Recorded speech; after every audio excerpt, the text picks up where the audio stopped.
What if I told you there's a project that simulates the development of natural language? It sounds complicated, right?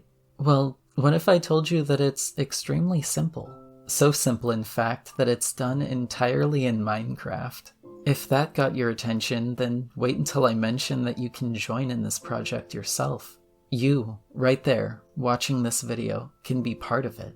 I recently had the pleasure of playing on the ClongCraft server, a lightly modded Minecraft server with proximity voice chat allowing you to more easily and realistically communicate with nearby players. But the catch is that any outside language, whether natural or constructed, is forbidden from being spoken. And today I want to talk about the results of this, my own experience on the server, and maybe convince you to look into joining. As of writing this, the only video I've seen talking about this project is Agma Schwa, and while his video was really good, it's honestly a shame, in my opinion, that only one video discussing this has been released. This is something that deserves so much more attention because it's such a fascinating thing to watch and an exciting experience to play. Yo. Yeah. Sus. Sus der Bastard, sus! Gemäß?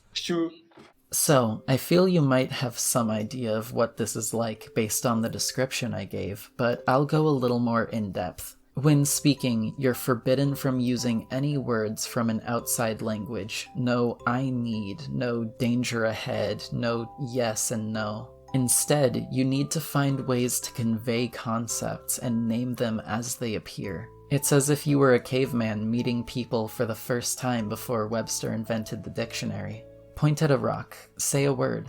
Hopefully people understood that it means rock. It might take a few tries. Some people struggle with certain words more than others, but learning is all part of the experience. Regardless of how you try to convey a word, however, it will have different meanings for different people, which honestly isn't far off from other languages. I'm sure that a lot of people will hear the word dine and imagine a completely different scenario to me. And if people don't really accept it and start using it, then it's important to try not to get upset about it or force it in by yourself. It's a group activity and not something for any one person to control. Like other natural languages, it doesn't change with you. It changes with what other people accept and decide to make popular. There was a time when someone needed something and created a word for it and tried explaining it to me and another member, but it didn't really make sense given the way that they phrased it. I then decided I hated that word so much that I created a new one, and a few other people seemed to like my version and started using it. And as the language evolved, a few days later, I found out from someone correcting me that the word now had a slightly different pronunciation than it did originally. This word, which I will continue not to specify, had gone through several changes, some more drastic than others, and each done by different people as the community carved it out together. So, long story short, don't force your dialect. Let it flow with the rest of the speakers, or possibly die out when another description helps explain better. The Hall of Dead Words is dense for a reason.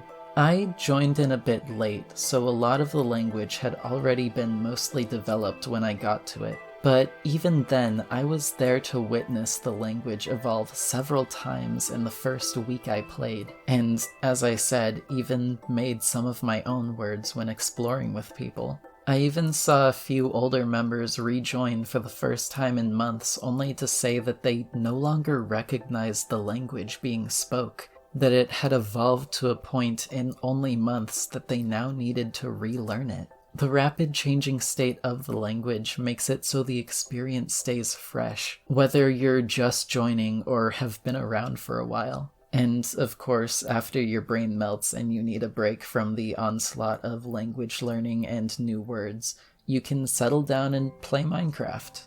It's very convenient, you're already here. While the language is the main selling point here, you're still playing Minecraft. You can go explore, look around the town, build a house, make a farm, whatever you feel like.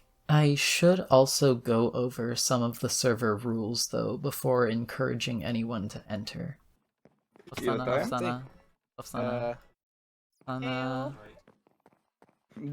churufu! Dugo churufu tala!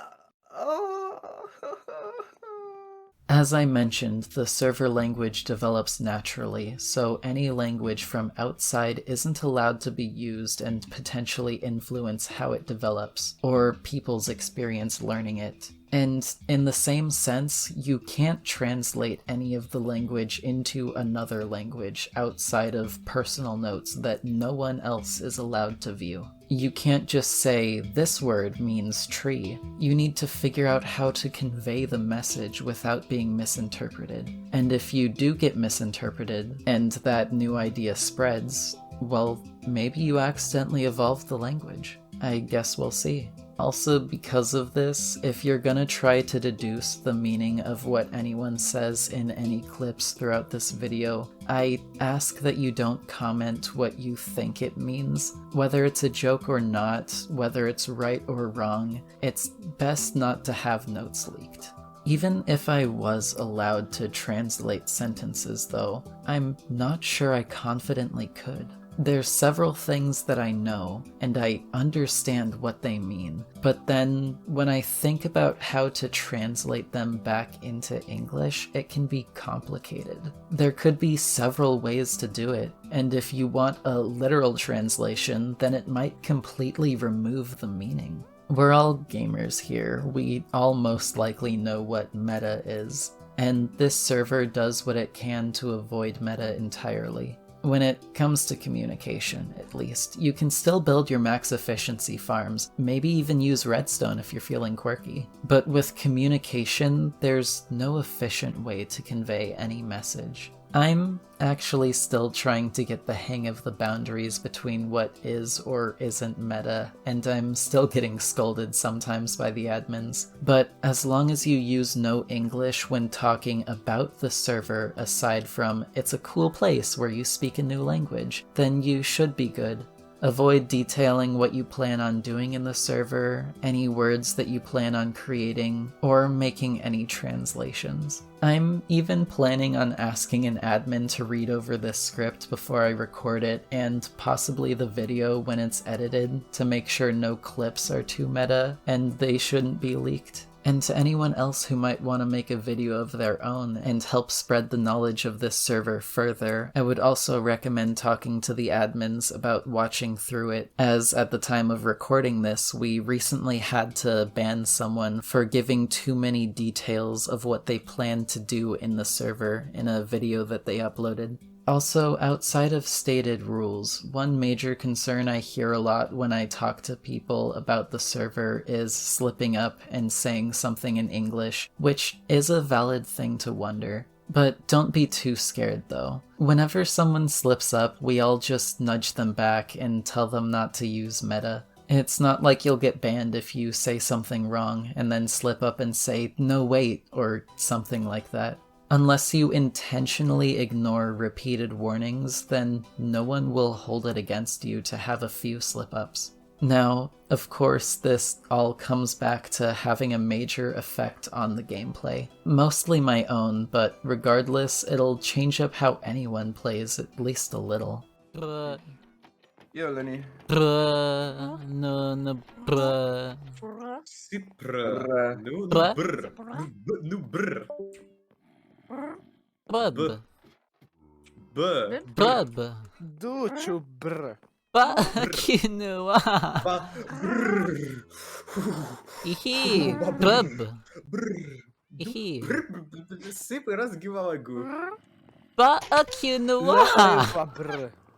My first day playing, I didn't understand anything, and it was like I was discovering the game for the first time all over again. I used to no-life Minecraft, playing since around early 2012, but fall off every once in a while because I've already seen everything and done anything the game has to offer. The most I really did for a while in Minecraft was play Pixelmon, but finding people who still care to play with you is next to impossible. I'm not a fan of PvP, and I don't enjoy most servers. I don't tend to be very artistic with my builds. Once I've explored the newest update, there's no more content left for me. With this simple challenge though, that feeling the game gave me back when I hit play for the first time, when I scoured YouTube for builds and mod showcases and new content, when I first learned about the Ender Dragon or how you can avoid an Enderman by wearing a pumpkin on your head. While it's still the same game and all the same knowledge, doing it in this server with its restrictions and communication make it feel like discovering it all for the first time.